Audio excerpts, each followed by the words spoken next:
In addition to the standard waveforms we also have a subbase. Now let's remember that a subbase is not another oscillator. It is the output from the oscillator in question that is divided in half. And when you divide a frequency in half, you get an octave below. So that is what is happening with our subbase. Let's have a listen.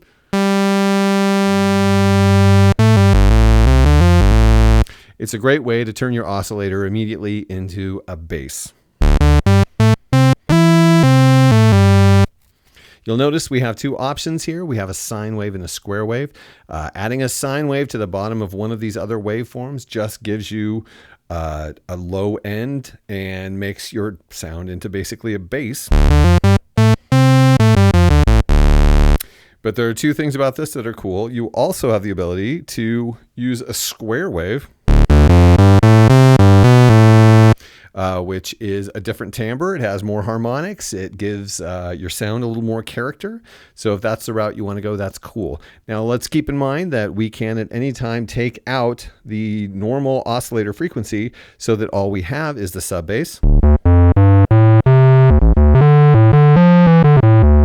And the square wave, it's kind of a rounded square wave. If you look, it's not exactly a square wave, but it's a wave shape with more character than a sine wave, and it's actually kind of cool character.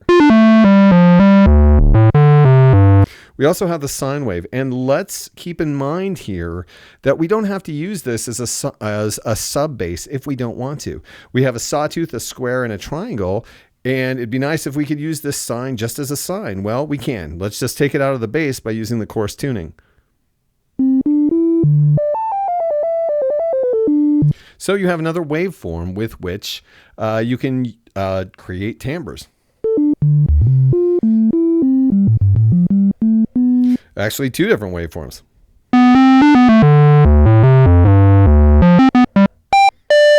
That one's kind of square wave-esque. But yeah, it's a unique timbre.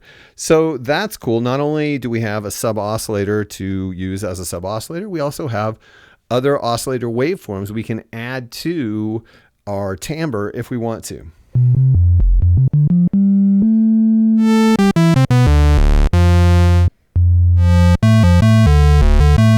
Let's hear the square with the square. Ooh, aggressive. Yeah, that sounds pretty good with the triangle.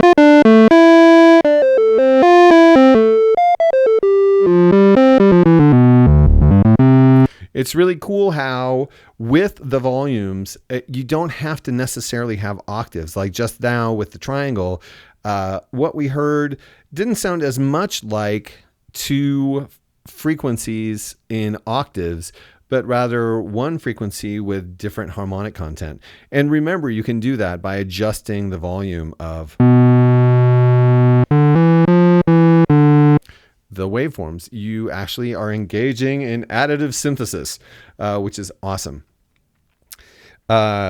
Let's also keep in mind, the thing I still haven't talked about is the fact that with the sub oscillator, we have, this is a continuously variable range of timbre between the sawtooth and this interesting square wave.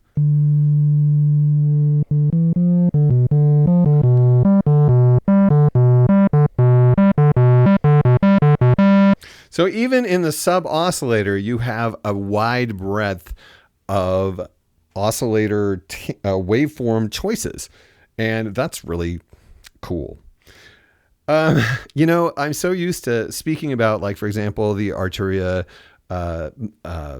MatrixBrute, where you have a single oscillator, but it creates such a wide breadth of timbre. You know, you don't even, it's not like you're missing something not having a second oscillator. I mean, you're missing some things like an interval, but with the MatrixBrute, you can create that fake interval, which is amazing. But yeah, on the MatrixBrute, the Monster MatrixBrute, we have two of these incredibly powerful waveform generating oscillators to use in tandem.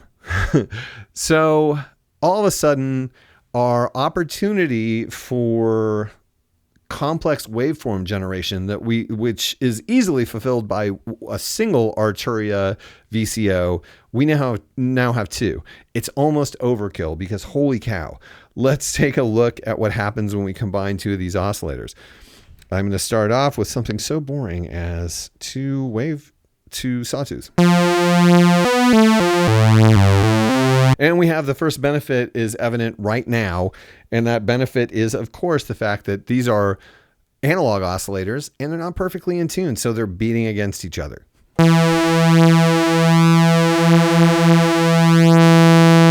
Of course, you can mitigate against the beating together, which I don't know why you'd want to do that, but if you do, you can using the fine tune. But one of the reasons we want two oscillators is the ability to detune one and get this beautiful chorusing effect.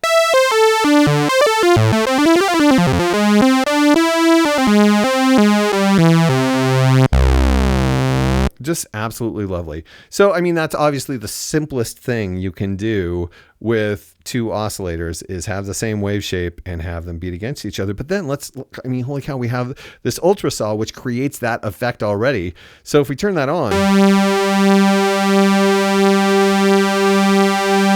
we get, almost this sort of super saw sound. Well, not really, but you know what I'm saying.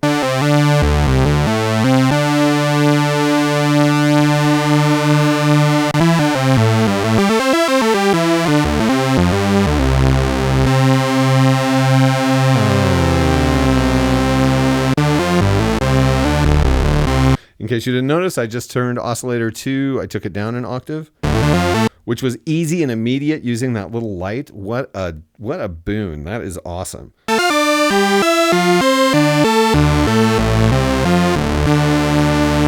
That is a great sawtooth sound.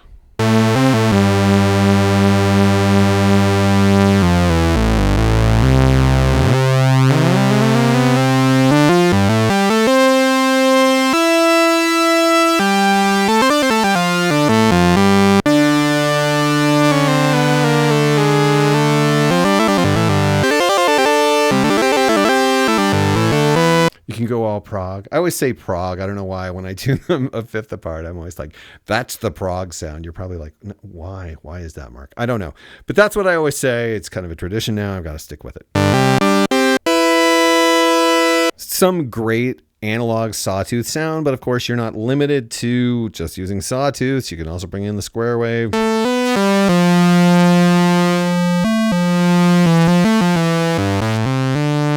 Which you'll notice is a different sound than bringing in the square wave just in a single oscillator.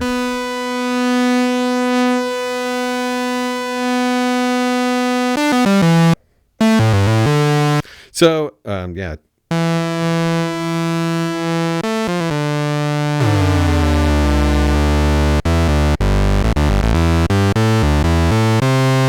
You have the ability to mix and match all of these things, and it just gets crazy.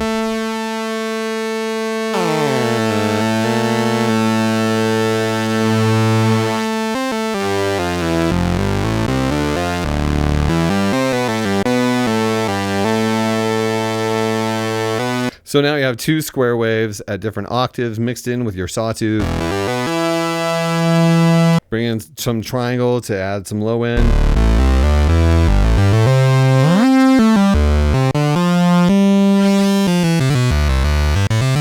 I could go on and on with the waveforms you can generate combining these two complex oscillators. And we haven't even brought in the subbase yet, which we can.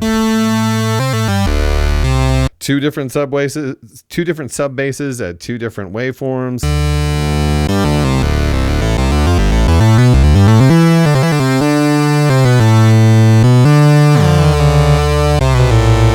Ooh, at two different octaves.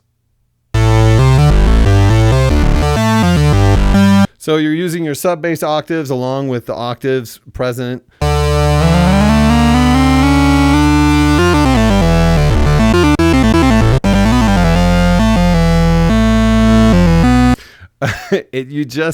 The possibilities are just stark and gigantic.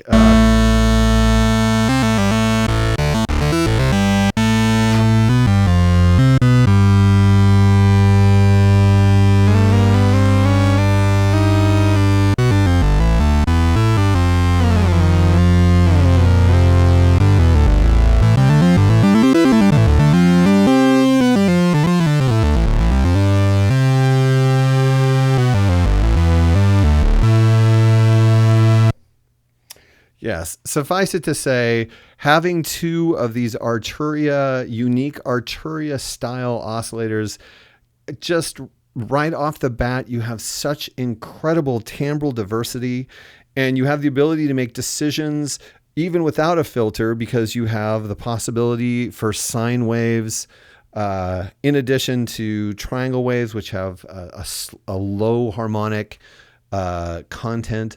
You can actually do your filtering essentially in your oscillators before you even get to the filter. So yeah, it's a super powerful combination of great sounding oscillators.